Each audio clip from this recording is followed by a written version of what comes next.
that way we'll have, I don't know what, freshness to the thing. And All right. I do have a couple questions of my own if we have time. Yeah, sure. Welcome. Yes, go ahead, sir. Please just start and we'll go by ear. Okay. Welcome to We Are Libertarians for this week, actually for the next couple days. So we've this is a brief, truncated show here. We had to reschedule, and we want to thank our guest, Dr. Walter Block, for rescheduling for this Monday. We had a terrible storm here in Indianapolis last week, and so we had to push the interview back a week. So let me introduce, and to my right, co-host Dan Peffers. Dan, how are you doing? I'm doing fine. How are you doing? Great. But more importantly, Dr. Walter Block. And let me give you just a brief bio on Dr. Block. He earned his Ph.D. in economics at Columbia University, and he is an author, editor, and co-editor of many books, which include Defending the Undefendable, The Lexicon of Economic Thought, Economic Freedom of the World, and many, many other publications. And he is currently a professor and chair of economics, College of Business Administration at Loyola University in New Orleans. Dan. And I have to say, I am a huge fan of your book, Defending the Undefendable. It's probably my favorite libertarian-themed book. So we welcome Dr. Walter Block. How are you doing, thanks. sir? I'm delighted to be with you, and thanks for your kind introduction. Oh, absolutely. Dan, for our listeners who may not know Dr. Walter Block, can you kind of explain what the book was about, a little bit about Dr. Block's impact on you? Well, personally, it gave me a lot of groundwork. I was fairly new into this philosophy and the politics involved with libertarianism and anarchy in general. I hadn't had a lot of exposure to the idea of anarcho-capitalism. And Dr. Block's book, Defending the Undefendable, was a very good boilerplate argument for various topics ranging from prostitution to money laundering to all sorts of these normally perceived as shifty characters, but there's a sound moral argument defending their activities so long as they aren't violent about them. Sure. So any particular questions out of that you'd like to start with? Out of that book specifically, it does a good job of answering its own questions, so nothing pertaining directly to... Well, I guess there's... One of my questions sort of pertains to this. In Nevada, in the state of Nevada, there are legal brothels being run, and people are saying that this is a successful program because the state has the ability to regulate exactly how the service is provided.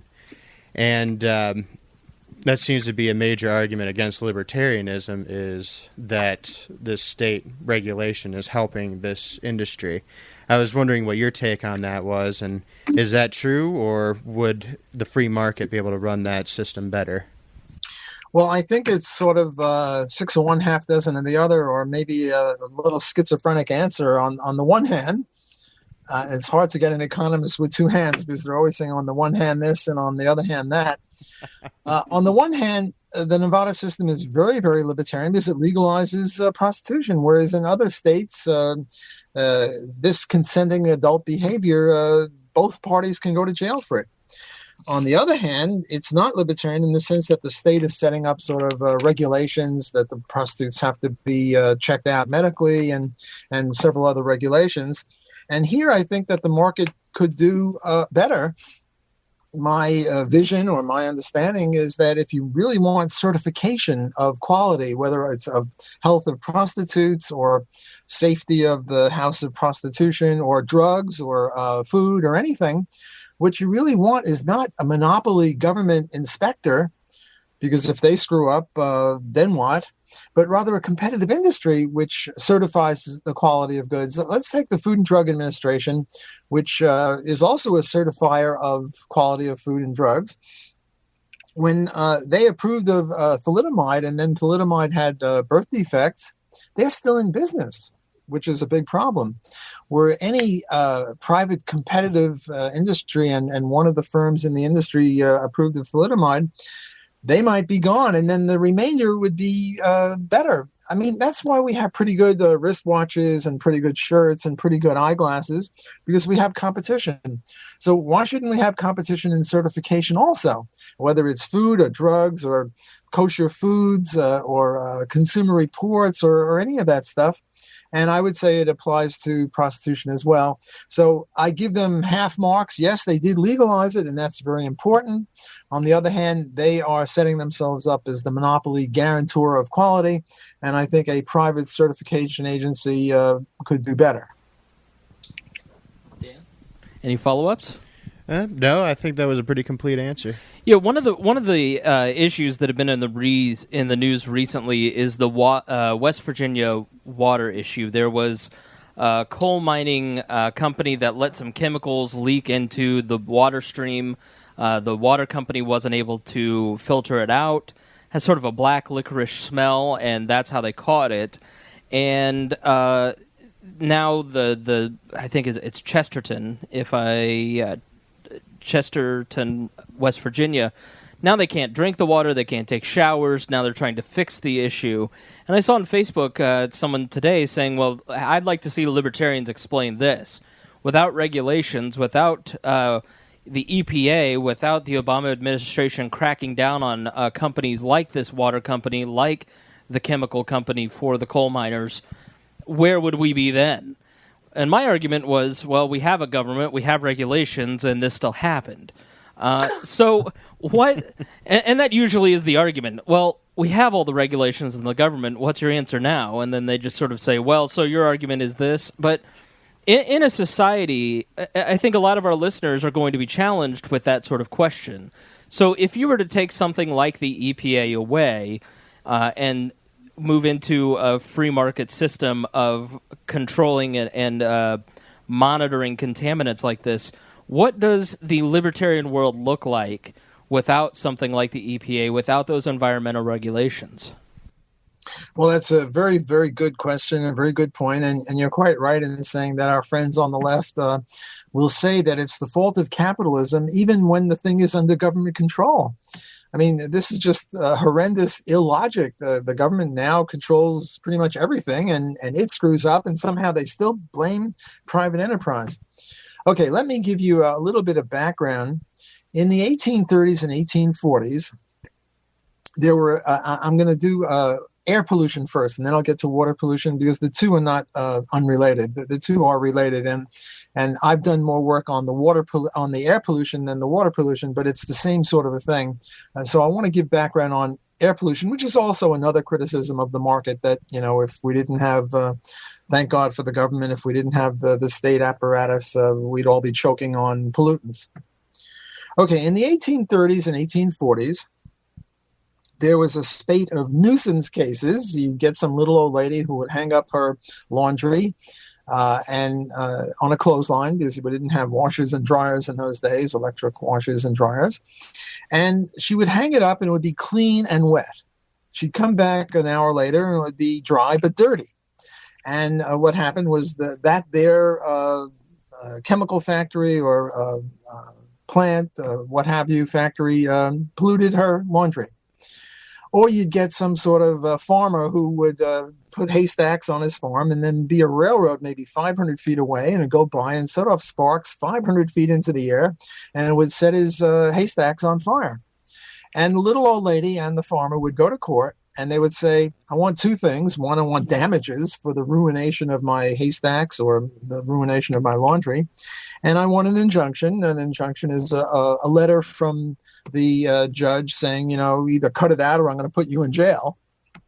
And I don't say that in every case these environmental lawsuits succeeded, but they succeeded sometimes. The courts were open to it because the courts were based on the common law. And if you trespass smoke particles onto other people's property or sparks onto other people's haystack property, well, then you're committing a trespass and you're violating private property rights.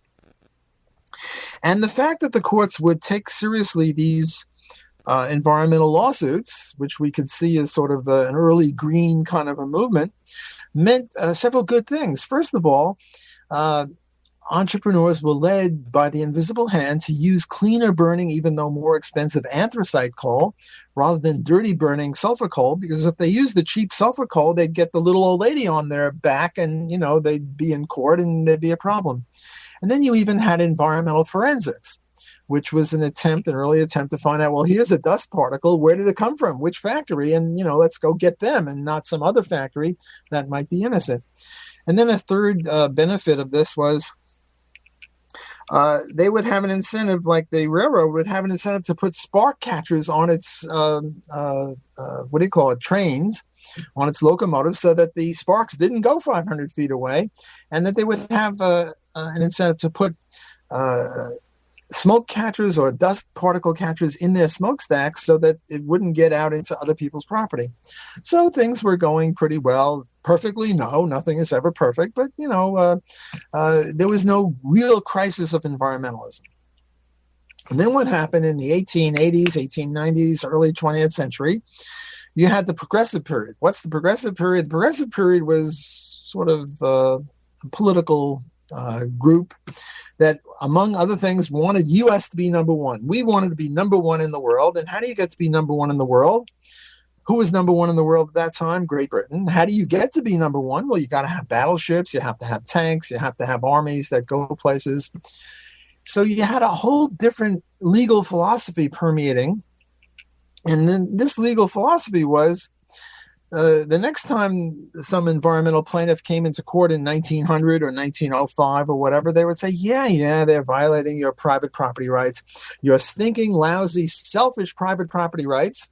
There's something more important than private property rights, and that is the public good. And what does the public good consist of? The public good consists of manufacturing. So they said, we're not going to give any injunction. We're not going to give any damages. The only thing they did is they had minimum smokestack height regulations. Previously, the smokestack was, 10 to 20 feet high. Now it was 200 or 300 feet or whatever it was in various jurisdictions. And in a sense, what they did is they didn't put the problem under the rug. They put it into the clouds. And now nobody knew where any pollution was coming from. And now the free enterprise system has failed because we have pollution all over the place. It wasn't the free enterprise system of private property rights. It was this crazy government scheme.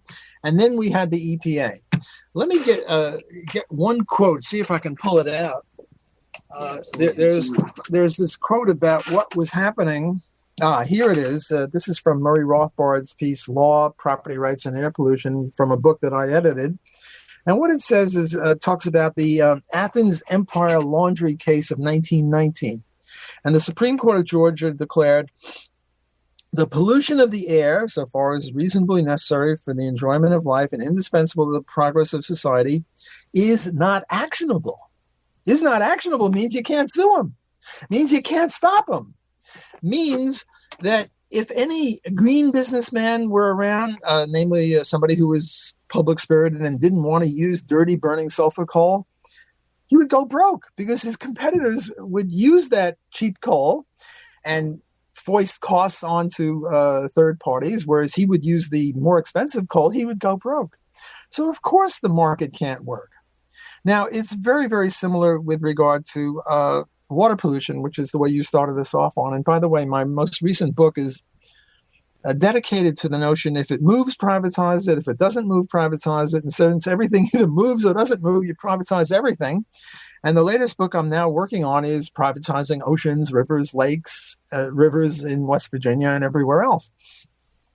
The idea here is that if somebody owned the river, which sounds a little weird, but if somebody owned the river, and you polluted the river, they would go to court. And if the court were a libertarian court, which upheld private property rights, they would give an injunction and damages, and people wouldn't do it. But now the government owns the rivers. The government can't protect themselves or us out of a paper bag. And of course you have the problems. But the problems then are of government creation. They're not a private enterprise creation, whether it's air pollution or water pollution. The solution is private property and protection through a court system that upholds private property, Whereas the way they're going now is they don't allow private property owners to sue for damages because they don't allow people to own rivers. And with regard to air pollution, they stopped suing. So, of course, we need the EPA. Otherwise, we'd really be choking like they are in China. But the cause of the problem was that the government, which supposedly is protecting us, failed in their job. So the government created the problem that they're now trying to solve. Much better, instead of the government trying to solve the problem, is to have the government not create the problem in the first place. In part of this discussion, the person was trying to get me. They thought they really had a gotcha point. And they said, well, this water company was exempt from EPA inspections. And I just sort of laughed, and I said, okay, well, that means that they probably are well connected, and so they bought off the government, which is another reason that this doesn't work. And the second aspect is, even if they did have EPA instructions, it'd be something like the Gulf oil spill, where they're so overstretched that the scope of the job has become so big that they are not as effective. We had that last week. We were 60 degrees colder a week ago here and had a large problem with our roads here. They shut down the roads. Well, when the government takes control and manages plowing the roads, it ineffectively gets cleared, and the city was shut down for 5 days. So, yeah, well, I think you're making a good point. You're bringing in crony capitalism. And by the way, the anthracite coal was in Colorado and the sulfur coal was in Pennsylvania, West Virginia, East. And the East had more votes in the Senate than in the West. In those days, in the 19th century, Colorado wasn't as powerful as it is now. So you have this crony capitalism kind of a thing, too. I also have another book out on privatizing highways. You mentioned highways. 40,000 people a year die on the highways. And somehow they're going to blame private enterprise for that too, even though it's government socialist highways. What we ought to do is privatize the highways and have competing highways, have private highways compete with each other to see which one can reduce the death toll the most. Again, which is why we have pretty good shoes and pretty good wristwatches and pretty good TVs, because they're private. And if you have a failure, the people lose money. And if not, not. So whether it's private roads or private rivers or certification of quality of goods, whether drugs or prostitution, private enterprise is the way to go. And government socialism is not a good thing, either efficaciously from a utilitarian point of view and certainly not from a rights point of view. Well, one question that I have about privatization. I have a friend who... his daughter actually passed away in jail. She had a very complicated disease, and she was not treated properly by the medical company here in Indiana. We've privatized that aspect of prisons here in Indiana to a private company.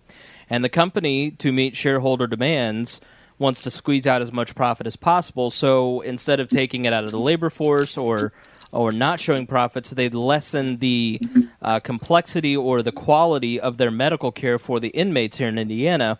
And that is one of the larger reasons, other than just plain old malpractice, is why she passed away in jail.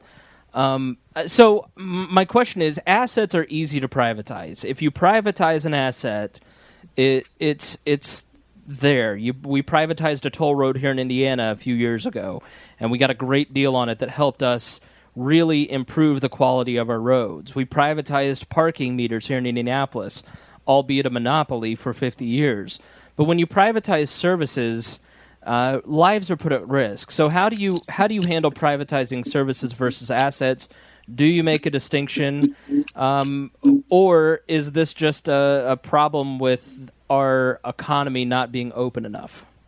Well, first of all, I would quarrel a little bit when you call these things privatization. They're not really privatization. What they are is contracting out. Namely, the government is saying, okay, we can't deliver the mail, say, or we can't get the snow off the roads, or whatever it is that was the government function, and we're going to hire some private person to do it. Well, that's not exactly privatization. Privatization means people open up a grocery store and that's it, and the government doesn't contract out anything. So more technically, what you're talking about is contracting out, not privatization. Now, with regard to prisons, what did this poor girl, why was she in prison in the first place? She was her boyfriend was a pill dealer, a drug dealer, and she took the rap for him, and was in jail for 7 years for dealing prescription drugs. Okay, well, there you go. I mean, in a free society, she wouldn't have been in jail in the first place, and the whole problem wouldn't have arisen, because what you have, I think the U.S. nowadays doesn't have the most prisoners in the world, but on a proportional basis, we have more prisoners in the U.S. Compared to our overall population than any other country in the world. It's just horrendous. And if the people were in jail for legitimate crimes, I mean, legitimate crime sounds like a contradiction, but for real crimes like murder, rape, theft, arson, kidnapping, things like that, that are really crimes, okay, or at least not so bad. But most of the people, or a disproportionate, inordinate number of people, are in jail for what we call victimless crimes. Prostitution in every other state other than Nevada, apart from Las Vegas, or drugs. Look, if you're going to be stupid enough to put something in your body that's going to hurt you, you shouldn't go to jail for that. Now, look, I don't favor prostitution. I have a daughter. I wouldn't want her to be a prostitute, but if she were a prostitute, I wouldn't want to go to jail for it. Similarly, I wouldn't want my son or you or anyone to take these hard drugs. It's just a way of hurting yourself. But if you are stupid enough to do it, why should you go to jail for it? Because it's a victimless crime. It's between consenting adults. So this poor girl shouldn't have been in jail in the first place. So in a sense, the problem wouldn't have arisen, because under a libertarian society, the only people that would be in jail are people who steal and rob and assault and battery and murder and rape and things like that. Whereas there are very few people in prison now for that. Rather, they're there for drugs or pornography or I don't know what, prostitution or gambling or something like that, which is a victimless crime. So one way to answer this question is these aren't pure privatizations. Whether the roads, there are no private roads. A private road can make any rule it wants. Just like in my house, I can make a rule and you have to wear a propeller beanie if you want to come to my house. There are no private roads that can do that. They're just contracted out roads. And the second part of the answer is, well, we'd have many, many fewer criminals. And certainly this poor girl wouldn't have been in jail because it wouldn't have been a crime to deal drugs. One of the questions that we've struggled with here on the podcast is the criminal justice system in a stateless society. So what does a criminal justice system in a stateless society, private courts, private jails, can you describe how that works in a stateless society? Yeah. Suppose you have the following situation. You have a person named A, Albert, and he is having a dispute with a person named E, Edward. A and E are having a dispute. And how would this be solved in a situation where there are no government courts? Well, A goes to the B court. B as in boy or B as in Bob. Alfred goes to Bob's court. And Bob then emails or announces this to E, Edward, and says, hey, Edward, Albert, A, is having a difficulty with you, and he's asked me to be the judge. And would you like to come to the private court, Bob, the B court? And if Alfred and Edward, A and E, go to the B court and both agree to be bound by whatever B says, then we have an end to the case. And not only does the court have a court, but it has a police force as well. And if A and E agree to go to the B court, the case is over, and that's it. And the B court will uphold its judgment, and it could judge in favor of A or E. But E might say, "What?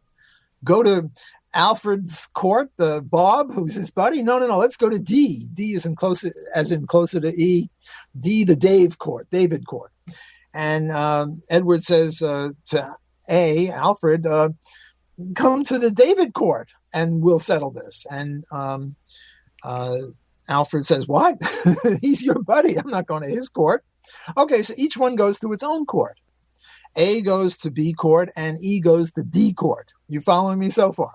Absolutely, yes. Okay, great. Now, it's possible that B and D, both courts, Bob and Dave's court, will both agree, and they'll agree, say, to support A or E, doesn't matter which. And now they're both united, they're both courts, they both have armies or police forces, and let's say they rule in favor of A.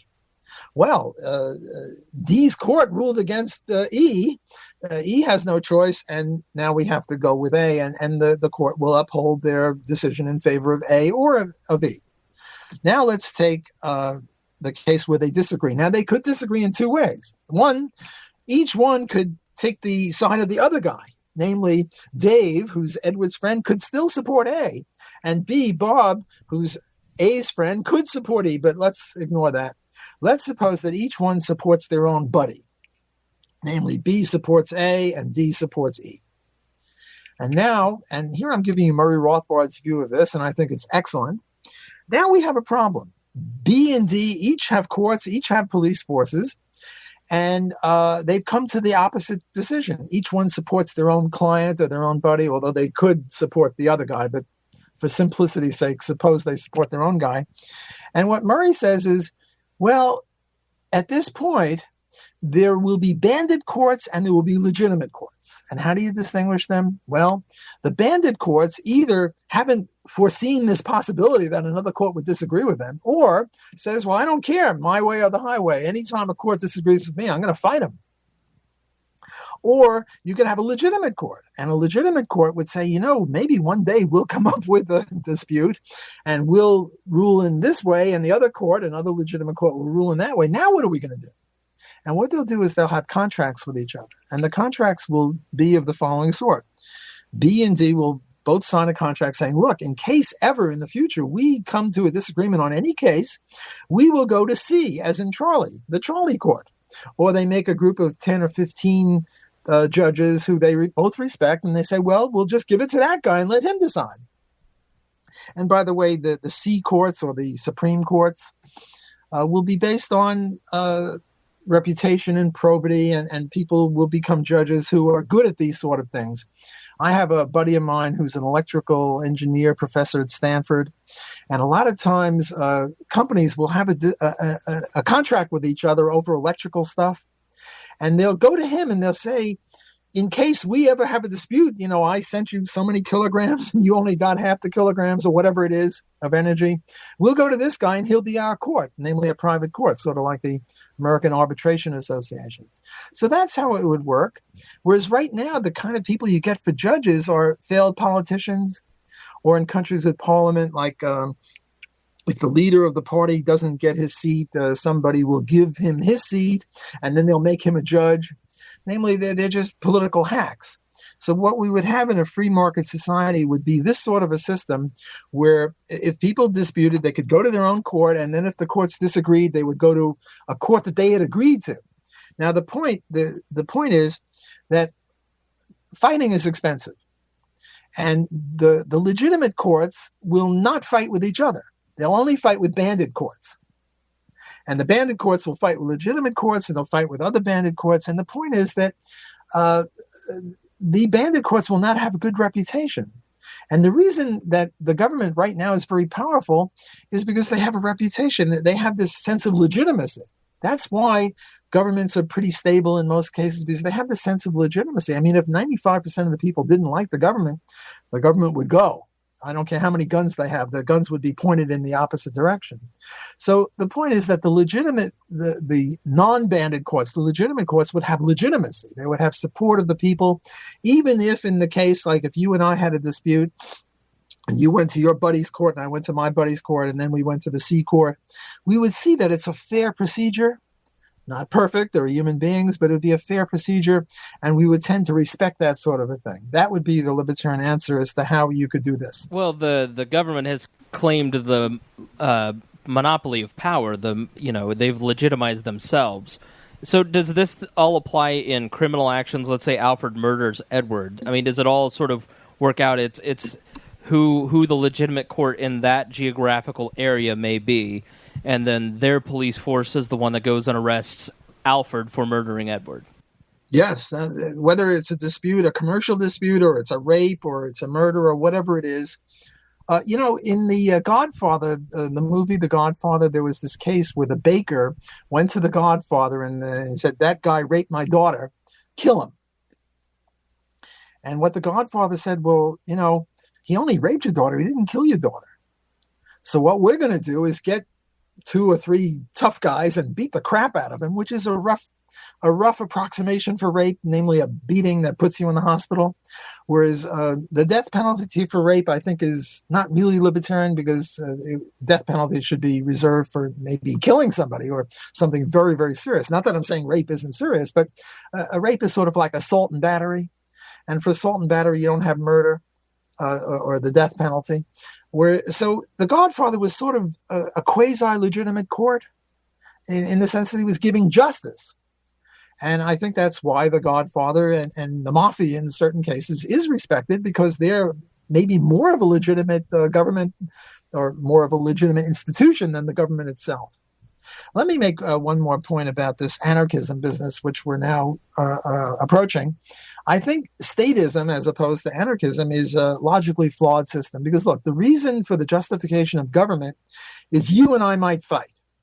And therefore, we need a government to make sure that, we deal with each other in an appropriate way.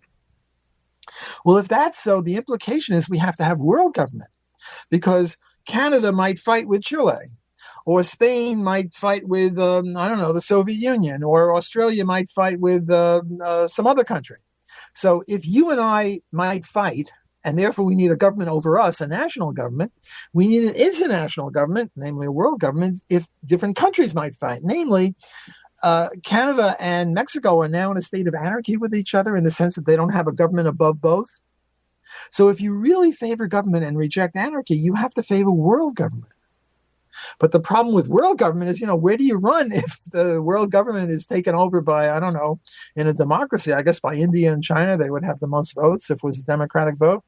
Where do you go? You can't go to Mars yet. You can't go to the moon yet. And if most people don't really realize the logical implication of government, namely world government, or the logical implication of national government is world government. And if they saw that, they would reject world government because, suppose the bad guy gets in there. Well, and if they're logically consistent, then they would reject national government in favor of free market anarchism based on private property and the libertarian notion of non-aggression principle. All right. I've got a kind of a deep hypothetical about the topic of rationality. The definition of rational is very central to the idea of libertarian philosophy. So, in this hypothetical, you have a group of bonobos or some other primate, and some entrepreneur decides that he wants to capture these bonobos and homestead them and hold title over them and use them for some economically productive task. And each generation, he selectively breeds them so that they're better able to perform this task that he has set before them. But unbeknownst to him, he is selecting for traits that make the bonobos smarter and more rational till eventually they become sentient in any regard that a human is sentient. At what point would this change from ownership to involuntary servitude, and what are the implications? Because at some point, the entrepreneur has property, and then at some point he does not have property. How did he lose that property? What's the recourse for the bonobos, et cetera, et cetera? This is just a really complicated question that I haven't been able to figure out the answer to. Right. I think that's a beautiful question. It's a very important question. It covers animal rights, and it also covers slavery. So let me talk about both of those issues, animal rights and slavery, and see if we can't make some sort of sense on this. I'm going to use Murray Rothbard, who is my mentor, my friend, my guru on libertarianism, and he and I agree on animal rights, but we don't agree on slavery. I revere Murray. I think he's Mr. Libertarian, but I don't agree with him on everything. And here I agree with him on 1 out of 2 issues. Murray's view on animal rights is when animals can petition for their rights and also respect our rights, we are honor bound to respect their rights, namely to treat them not as human beings, but as rights-bearing creatures. So suppose we go to Mars and we discover a bunch of Martians, and they look like, I don't know, rabbits or God knows what. And we start, killing them and trying to eat them. And the rabbits say to us, they say, hey, cut it out. We're friendly. We won't harm you. We won't bite you. We plead for our rights, and we ask that you respect our rights. And what Murray would say and what I would say is, we have to respect their rights, even if they look like rabbits or snakes or bonobos or whatever.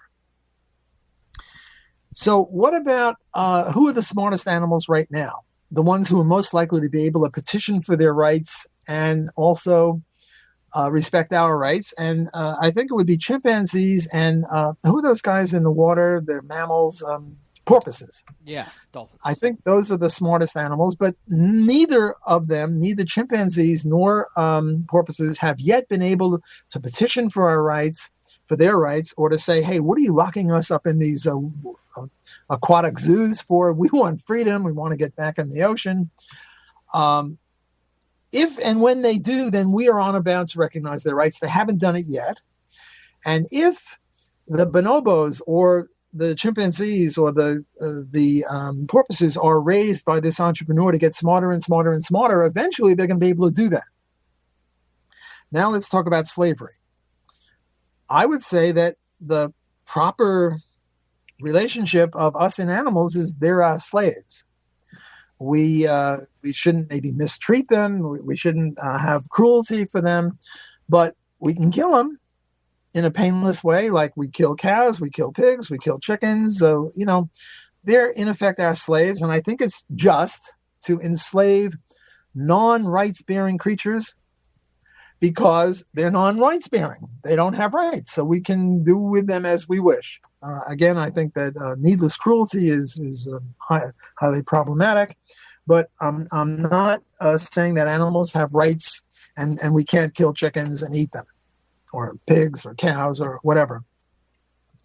Now, with regard to slavery, obviously human beings are rights-bearing creatures, and it would be illegitimate to have slavery for human beings, with the one exception of voluntary slavery. Now, the example I give here is, suppose my son has got this dread disease, and it cost $10 million to cure him. And I don't have the 10 million. But you are a very rich man and have long wanted me to be your slave. And if I were your slave, you can get me to answer libertarian questions or, shine your shoes or whatever. And here's the deal we make. I say, okay, look, give me 10 million bucks and I'll give it to my son's doctors and they'll cure him. And then I'll be your slave. And you benefit because you value my slavery more than the 10 million. You're very rich. And I benefit because I value my son's life more than my own freedom. And this, to me, seems like a reasonable contract. So we now have a situation where we have a voluntary slave. And I'm your slave. And let's say you ask me a libertarian question and I give you the wrong answer and you start whipping me. Are you guilty of assault and battery? No. Because I'm your legitimate slave, because I agreed to be your slave, so we have voluntary slavery. Now to get back to the question, you see, I'm a professor. I'm never supposed to answer a question directly. He asked me about very smart bonobos that used to be slaves and are now not slaves, so I have to give a rigmarole, a roundabout answer. And now finally I am ready to answer it, and that is, you lose them as slaves because they never agreed to be slaves, the bonobos. They never said, yeah, give us money and we'll save our little bonobo baby or something like that. They didn't agree. And once they can petition, you have to liberate them. They are, on day one, they're slaves. They're dumb bonobos. On day two, you reach the difference between stupidity and smartness or whatever it is. You reach the difference between non-rights bearing and rights bearing. And now they say, hey, why are we here? Why are you bossing us around? Please let us go. You're more powerful than us, but we have rights and we petition for them and we promise not to violate your rights. Well, you lose your slaves. Tough. That would be my answer. Okay. Yeah. It's a very interesting answer. Any other Nah, I'm fresh out of questions. Okay. So one of the questions that I think we as libertarians fail to answer, we explain how the government destroys things, how the government does wrong. But sometimes I think we fail to answer what the opposite direction. Sometimes I say that libertarians are a little too much change and not enough hope. So this is the 50th anniversary, it was last week, of the War on Poverty.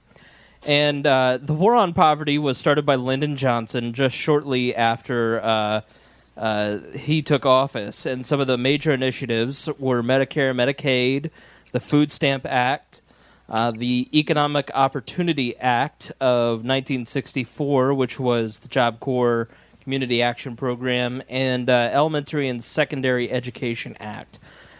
So it was essentially built as a bridge from poverty to prosperity. Libertarians, I think most of us, and if you want to touch on this, please feel free, would say that government handouts, government welfare, it isn't necessarily transitional. It has now become a situation where, my wife and I did the math about 4 years ago. We could quit both of our jobs, go on all the social programs, and make $50 more a month, as if we were productive members of society. But how do we, where we're at right now, in this day and age, with this level of government, how do we propose to lift people out of poverty? What are the best ways for the next libertarian president to lift those who are in poverty out of poverty? Well, I'm a big fan of Ron Paul in 2016. Not Rand, but Ron. Is he aware of this?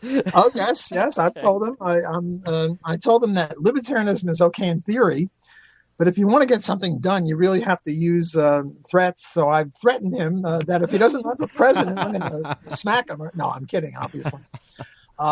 If and when Ron Paul, or if Rand Paul becomes a Ron Paul and becomes more libertarian, were to become president in 2016, the way I see it, if I were their advisor on the poverty desk, I would say the first thing to do is to have the government stop creating poverty.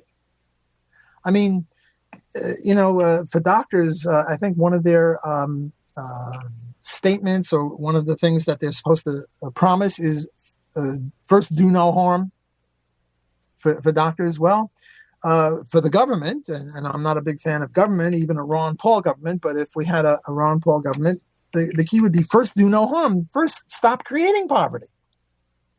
How did they create poverty? Well, the Fed screws up the economy with creating the business cycle. The minimum wage creates unemployment. Farm subsidies make food more expensive. The government just creates poverty in many, many, many ways. They have rules against free trade, international free trade. They have licensing requirements. They create poverty all over the place. Taxi cab medallions, rent control, minimum wage, unions. They create poverty. The government is a poverty-creating institution. If the government stopped creating poverty, that would take a big bite out of poverty. The second way I would, and let me give one more example. The ostensible way to cure poverty is with welfare. Thomas Sowell, who I'm a big fan of, says that if we took all the money that we now spend on all the poverty programs and we just gave the money to the poor, instead of giving it to poverty pimps who study it, sociologists, and giving the intelligentsia all sorts of subsidies, every family of four would have, I think, something like $70,000 a year, which is way above the poverty level. So we could, in one fell swoop, cure poverty just by giving them the money. But that's not good. This is an interesting insight, but I don't think he favors that, and I certainly don't favor it. The situation is that poverty is a function mainly, not solely, but mainly of broken families. There are some intact families that are poor, but very, very few.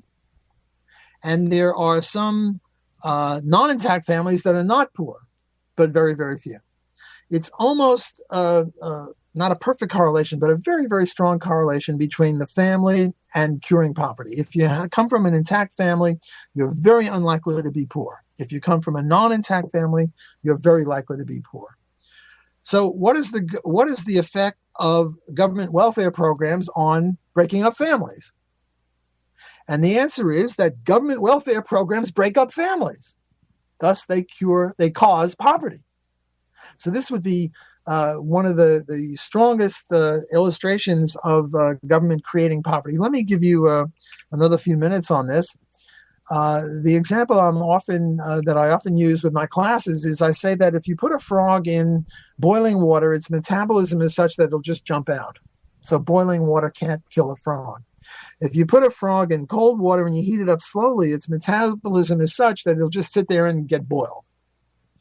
Slavery was like boiling water for the black family.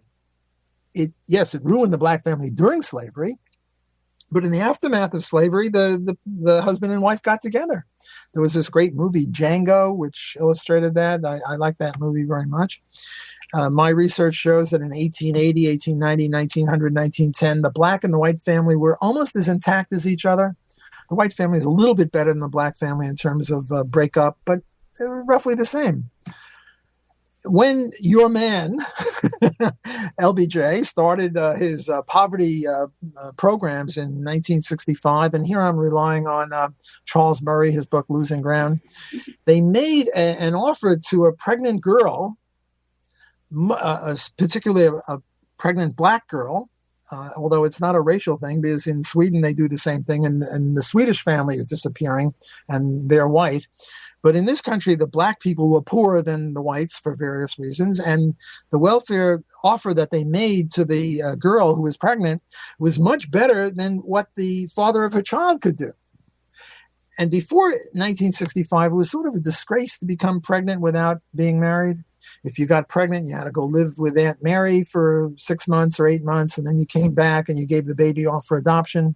But nowadays, this opposition to being pregnant without marriage, they even have high school classes for pregnant girls. So the whole idea of not getting pregnant is sort of gone, sociologically speaking.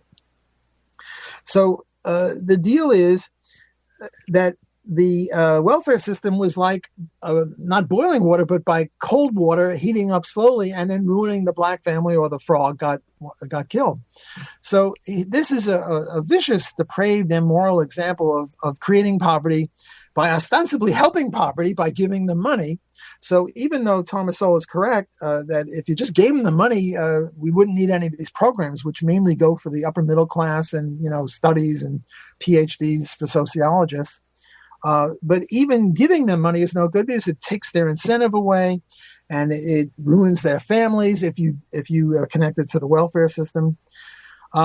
So I think if we had a truly free enterprise society, we'd all be much richer. We would cure poverty because the government would stop causing it. And we have all sorts of empirical evidence that the freest countries in the world are the richest countries in the world. And as for people who are really needy, and I don't mean by this physically handicapped people, because physically handicapped people, you don't have the use of your arms or your legs or whatever, you can still earn a living. I'm talking about mentally handicapped people who are really helpless. Well, that's why we have private charity. So we wouldn't need government at all to cure the poverty problem. The government is the cause of the problem. It's not the solution. Switching to politics, and that was a great answer, by the way. Thank you. You started out talking about Rand Paul, and you said that Ron and Rand are not comparable. Can you give us some context or some more information as to why you're not necessarily a Rand Paul fan? I know here on the podcast we just discussed his lack of clemency for Edward Snowden. There are a few other things that we take issue with, but I'm curious to hear your thoughts on Rand Paul. Well, let me, at the risk of sounding schizophrenic, let me give a nuanced answer. I mean, Rand Paul is perhaps the most libertarian. I was going to say perhaps is probably the most libertarian senator we've now got, and perhaps the most libertarian senator we've ever had. I mean, he's pretty good compared to, I don't know, McCain or Obama or Hillary or somebody. I mean, he's magnificent. In my writings on him, I give him a 70 out of 100 on the Libertarian meter. And I give Gary Johnson roughly the same mark, 70 out of 100, whereas I give Ron Paul a 97 or a 98. Rand Paul is really good. An economist was once asked, how is your wife? And his answer was, well, compared to what? So I say the same thing. Compared to what? If you compare him to other politicians, Rand Paul is magnificent. If you compare him to Ron Paul, he's not quite so magnificent. I mean, certainly the Snowden case is sort of a litmus test for libertarianism. If you think that Snowden was a hero, you're a libertarian. If you don't think he was a hero, then you're, to that extent, less of a libertarian. Rand doesn't do too well on that. Rand doesn't do too well on foreign policy, whereas Ron says, bring all the troops home in one fell swoop. Rand doesn't quite say that, although he's a lot better than many other politicians. So I give him a 70 out of 100, which is pretty good, but it's not a 97 that I give to Ron. Yeah, we often accuse him of playing the game that he may, in his heart, be Ron Paul, but he's much more squishy. He wants to play the game so he can get a little bit further than Ron did, and we often say, well, if you had the cojones that Ron did, you'd probably be more beloved. But I would totally agree with your assessment. So well, I supported Obama versus Romney. Why? Because I thought that Romney was more maniacal in terms of foreign policy, nuking China or some crazy thing. Now, look, I'm no big fan of Obama, Lord knows, but I thought he was a little bit less crazy, certainly than McCain, who I really thought was going to nuke people. So if it comes to it, if I support Obama vis-a-vis McCain and then Romney, I can certainly support Rand Paul against, say, Hillary. I mean, right. That's a no-brainer. We support Rand. I mean, okay, he's a little squishy here, he's a little squishy there, but what the heck? If you compare him with Hillary, he's magnificent. If you compare him with Ron Paul, he's a little less than magnificent. Now, whether in his heart of hearts he's really Ron Paul, and as soon as he becomes president, he's going to show his Ron Paulian roots or whatever, I don't know. Yeah. But even if he doesn't, even if he comes in at only a 70% libertarian, well, that's pretty good. Yeah, totally. There's always a debate, especially amongst anarchists, whether one should be politically active or not, whether one should vote or not. Murray Rothbard had a pretty clear quote at one point saying that you can't just leave it up to these savages. You've got to get in the game. You've got to fight. You've got to be politically active. What are your thoughts on being politically active in this day and age? With the Libertarian Party, whether you're a Libertarian Republican, a Libertarian Democrat for that matter. I mean, what role does political action have in the life of a Libertarian? Well, let me show you my book. It's Ron Paul, The Ron Paul Revolution, Yes to Ron Paul and Liberty. I wrote this book. It's my love letter to Ron Paul. I couldn't write that if I didn't think political action was good. The idea here is that every 4 years, for about 6 months or 8 months, the average Joe lunch bucket or the guy who's concerned with football or I don't know what, maybe bowling or something, pays attention to politics, whereas for 4.5 years he doesn't. And then you get these Tweedledee Democrats and Tweedledum Republicans each mouthing off. Well, why shouldn't libertarians mouth off too? Why shouldn't we get in there in order to get people to the libertarian banner? I would say of the two people who converted more people to libertarianism than anyone else, one did not engage in politics, Ayn Rand. The other did, Ron Paul. Now, look, I revere people like Mises and Rothbard, but they affected mainly scholars who then affected other people. So I'm not saying who was better, but in terms of direct conversion of the average person to libertarian banner, Ron Paul is magnificent. He goes to a college campus and get 20,000 people at a basketball court, and they're all filled screaming, end the Fed or Ron Paul or whatever. So on a utilitarian basis, politics is great. What about deontology? Is it a violation of rights? Well, Lysander Spooner wrote in No Treason that just because you vote doesn't mean you support the bad guys. The case I often use is you're a slave and the slave owner says you can vote between overseer goody and overseer baddie. Overseer Goody will only beat you up once a week. Overseer Batty will whip you 3 times a day. And you vote for Overseer Goody. Does that mean you support slavery? That's crazy. You vote for the lesser of two evils. I supported Obama vis-a-vis McCain and Romney, and I certainly will support Rand Paul vis-a-vis Hillary if those are the two people who are running. And if they're not, and if Gary Johnson runs again for the Libertarian Party and it would say Cruz versus Hillary, Cruz is really very bad.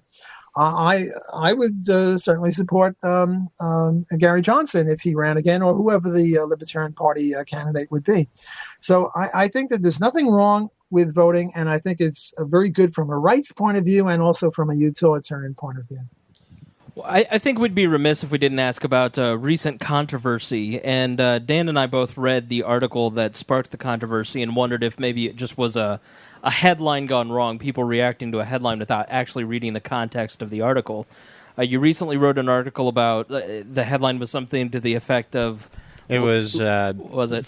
Feminists are not libertarian and neither are gays. And your point... From my perspective, you're the one who wrote it. You may have a totally different perspective. Was that when groups are outraged by minor, not trivialities, but minor things, people who are not within that group then pay less attention to the major problems, the major injustices, and so you have to be careful what you're outraged about, because you'll only have, if you're a group. Not any specific group, but just a group, then you're going to lose those folks. I mean, can you give us some context to the brouhaha that happened in regards to this article? Well, first of all, I resist the notion that I ever got involved in any controversy. Okay. Everything I've ever said is non-controversial. I'm just a moderate, Walter Moderate Block, and I've never had any controversy in my whole life. I'm kidding. Look, what happened was there was stupendously horrible rapes in India. And not only rapes, but they killed the victim. Just despicable, horrible stuff.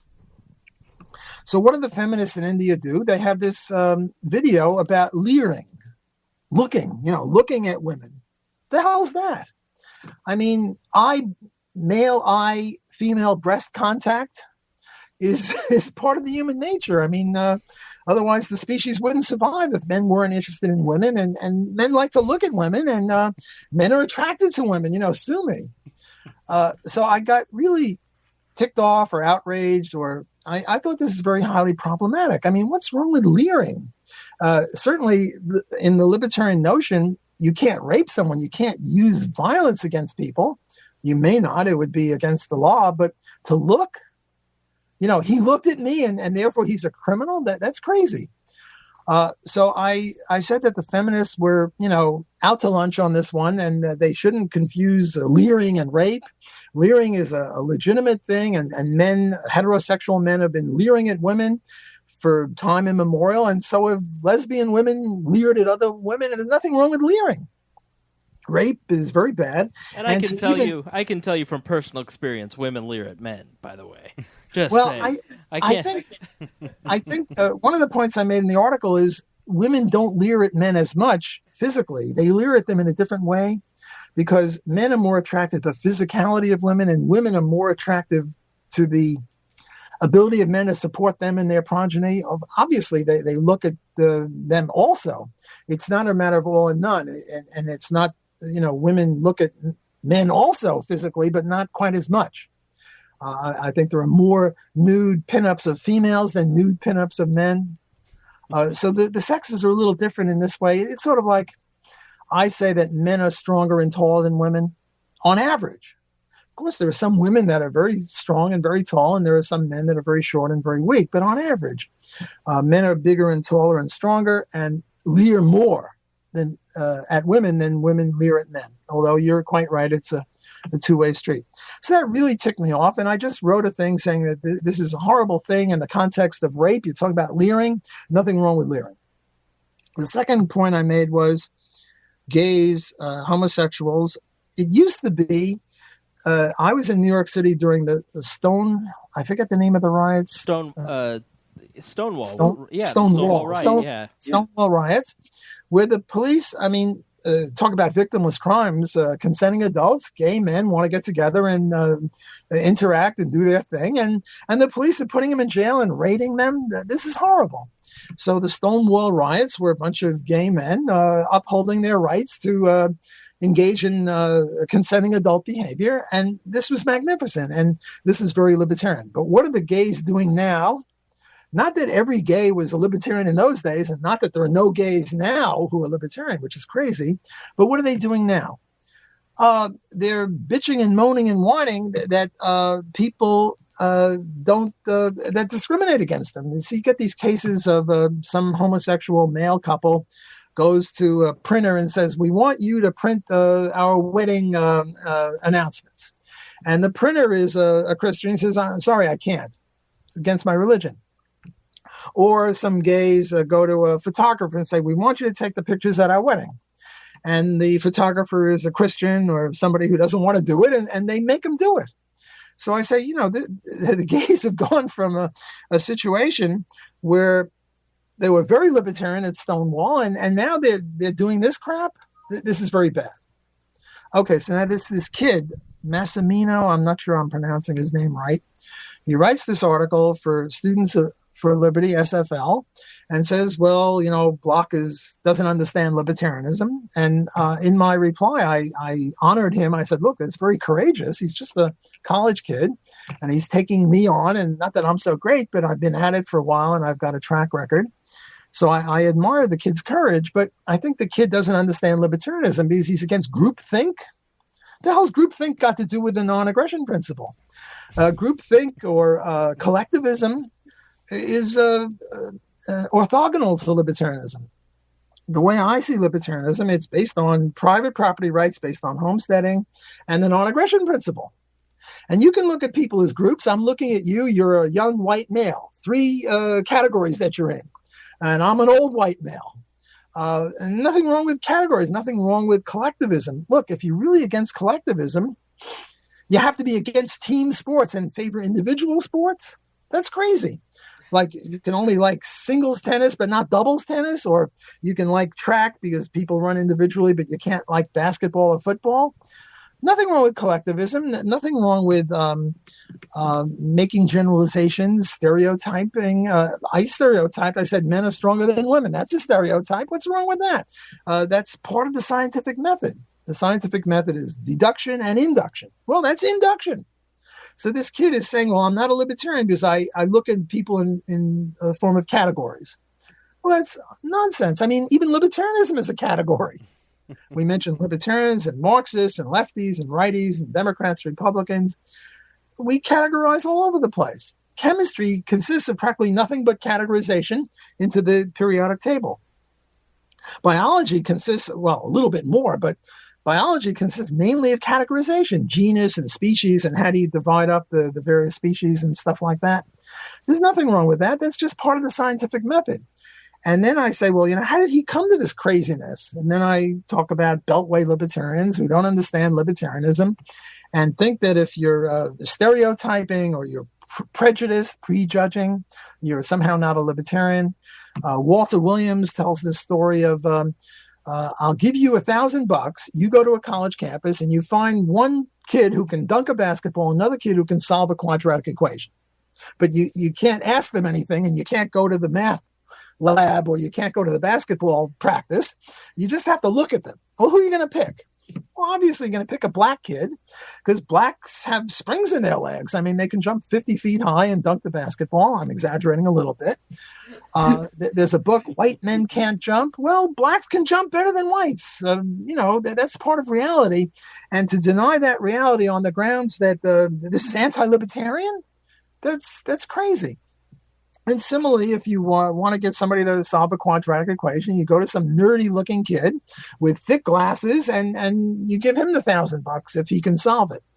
And to do this is to be non-libertarian.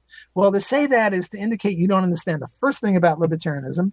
And I don't blame this kid so much, but I blame in the article Tom Palmer and somebody else, I forget his name, who's a member of NAMBLA, National Man-Boy Love Relationship, something crazy like that. And which I think is child abuse, but that's a whole other issue. Yikes. So, I'm sorry? Yikes. So that's the controversy. I don't know if it's much controversy. I mean, I think that this kid is a bright kid. He writes well. He was polite, but he doesn't understand libertarianism. And I'm trying to expound on and expose and promulgate and publicize libertarianism. And if I'm going to do it, we have to know what libertarianism is. And it's not based on non-groupthink. It's based on the non-aggression principle. Okay, well, moving on to, you mentioned that you could see me and I can see you, and we have a great Skype connection. At least on my end, I can see you in high def quality. And I look around your office and I see 7 or 8 filing cabinets, and I see, many, many bookshelves. So we've talked a lot about philosophy, and I wondered, sometimes I don't think, you may not get asked the question about your process. How do you go through your day? How do you work? What do you read? What do you do to prepare? What is some of the process that you use to come to the conclusions that you make? Well, my typical day, I get up at 8 and I get into the office at 9 o'clock, and I pretty much write all day until about 10 at night.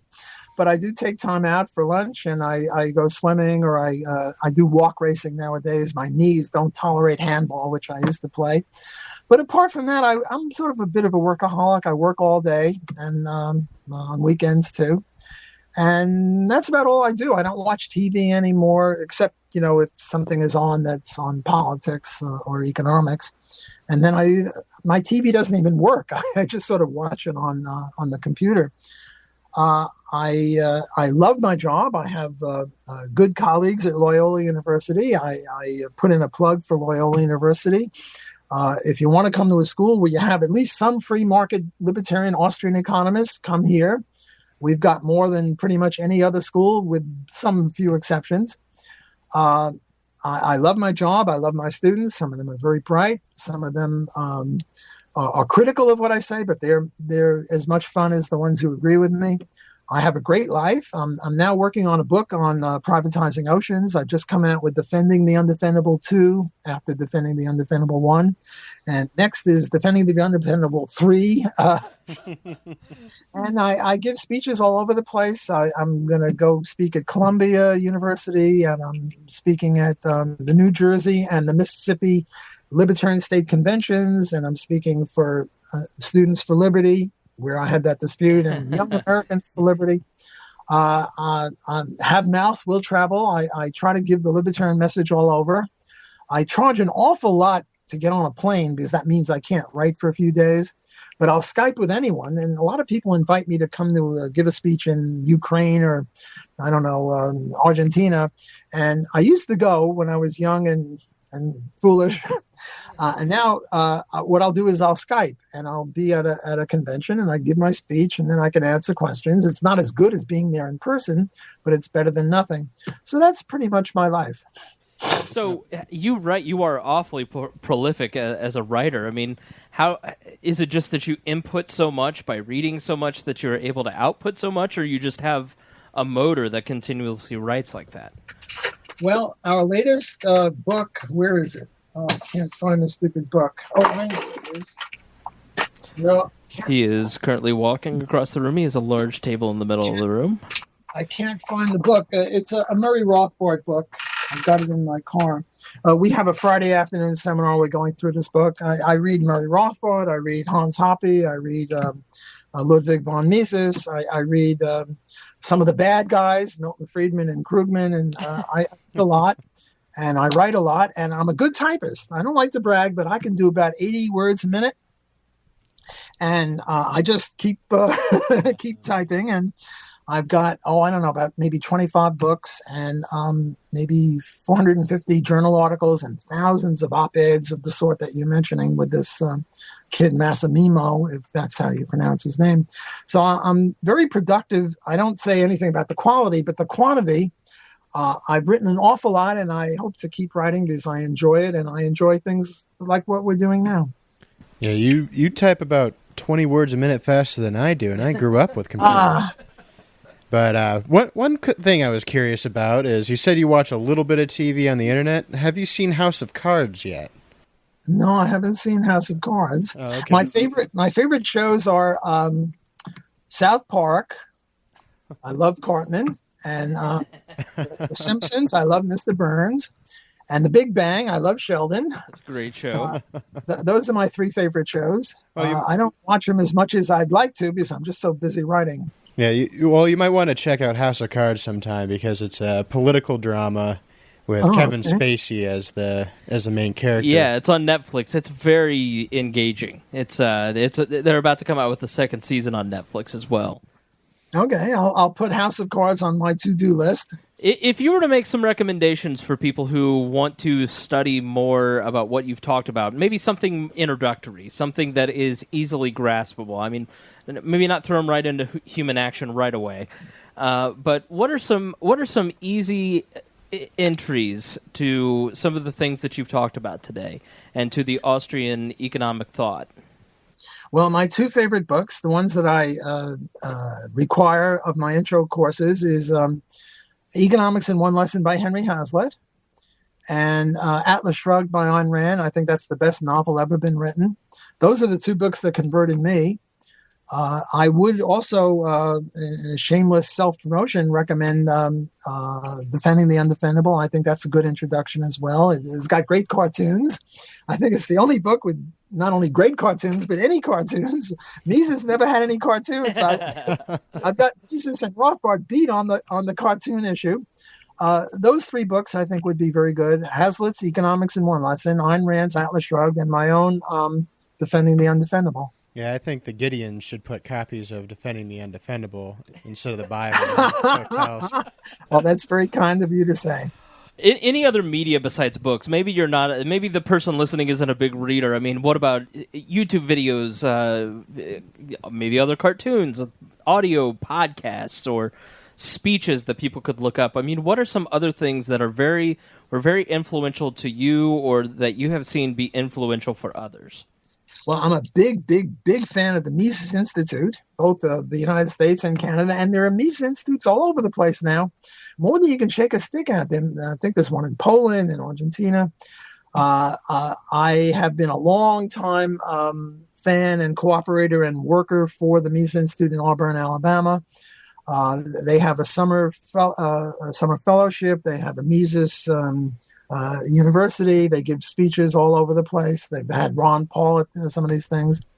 Right now, you and I are doing an interview, and this interview will be broadcast on the web somewhere, and people can look at that. And I must do 2 or 3 of these a week. So there are hundreds of me babbling about slavery or Martians or whatever it is. So if you're not into reading, just Google me or Google Mises Institute. Lou Rockwell is magnificent. Ron Paul, obviously. Tom Woods, Han Hoppe, Tom DiLorenzo. Any of the senior fellows at the Mises Institute, Joe Salerno. I would say that, these are places to start. And if you're not into reading books and you're into looking at interviews, these are some of the people that you might want to look at. All right. Well, thank you very much for joining us and for taking the time to talk to us. It was very informational. You really helped me work out a few things by answering some of the questions, and I hope you really help a lot of those listening. Peffers, anything you'd like to close with? No. I look forward to Defending the Undefendable too. All right. Any final shameless self-promotion that you'd like to do, that you'd like to get out there, please? Oh, well, I have another book. Let me see if I can find... here it is. You always have another book, I've noticed. Here is my book on blackmail. In Defending the Undefendable, I had one chapter on why blackmail should be legalized. Here is the whole book. I don't know how many pages. My God. It's 425 or so. On legalizing blackmail. Yeah, and what I do there is I base it on what Murray Rothbard said in Man, Economy, and State. He had like 3 words on blackmail, and I wrote a chapter in Defending the Undefendable. And then what I do is mainly criticize people who don't see the libertarian light on these issues, mainly University of Chicago professors who really should know better. The idea here is blackmail consists of 2 legal things. 1, a request for money, and 2, a threat to use free speech, namely gossip about you. So, for example, I'm going to say, well, you take a bath with a rubber ducky, and if you pay me $1,000, I won't tell people. And if I tell people, that's a legal thing. And if I ask you for money, that's legal. So why is it a crime when I combine two legal things? And there's a whole literature on why it should be, and it's all wrong. And this book is my refutation of that entire literature. Well, we won't have you spoil the ending. Okay. We don't want to give away the ending. So check that out. Make sure to check out walterblock.com. And are you a Twitter or a Facebook person as well? I don't even know how to work those things. I think I am, but I don't know how to work it. I'm too old for that stuff. Well, you look spry to me. Well, you're very kind. All right. Well, thank you for joining us here on We Are Libertarians. We greatly appreciate your time. Thanks for having me. Take care. Thank you. You too. Bye-bye. Well, I thought that went really well. He seemed very, very likable, very interesting. What do you think? Well, one thing that I always admire about Dr. Walter Block is he never gives an intellectually lazy answer. Sure. He always goes over all his points. He doesn't assume that, or he doesn't make assumptions that he shouldn't. And he just goes through. He has a process. It's very simple and easy to use, and it's all based off of either the axiom of self-ownership or the non-aggression principle. Well, and he doesn't seem to be afraid to shy away from topics that some might paint as insensitive. Just he wants to give his point of view, and I found especially some of the private court stuff. I'm not trying to slam you, but I would say that his answer on private courts and the justice system was a little bit more clear, easy to follow, persuasive. Go figure that right. My explanation would be incomplete compared to a full professor at Loyola University. Come on now. We told you we're going to try to do better next time, Peffers. That includes you. So I try to do my best, but I mean, I'm on the spot, and I think I do very well on the spot. But... I know. All right, well, let's wrap up. Anything that you'd like to plug before we go? Any last-minute issues that we didn't tackle this week? I mean, we just had an episode 2 days ago. So we just had an episode 2 days ago. So all right, cool. Well, thank you all for listening to this episode. By the way, we would be remiss if we didn't mention that scumbag Greg Lenz, by the way. He's no longer always to your right. Yeah, always Mr. Dependable let me down. Yeah. Mr. Dependable let me down, and I was left with Dan Peffers. I think I just got a promotion. You did. You're now in the right seat. Look at you. Yeah. So, no, we don't blame Greg. He had a work issue, and this was scheduled at 4 Eastern, so... we hope he's okay. So, luckily, I work at night. That's right. Thank you for joining us here on We Are Libertarians. Be sure to check out Dr. Walter Block's website, walterblock.com, and wearelibertarians.com, the greatest website in the history of the internet. It's proven. Alexa ranked it. All right. It's number 2 to Wikipedia, I'd say. You might have me on that. That or bobandtom.com. All right. Thanks for joining us. We'll see you next week. And as always, we promise to do better next time. Take that, Lens.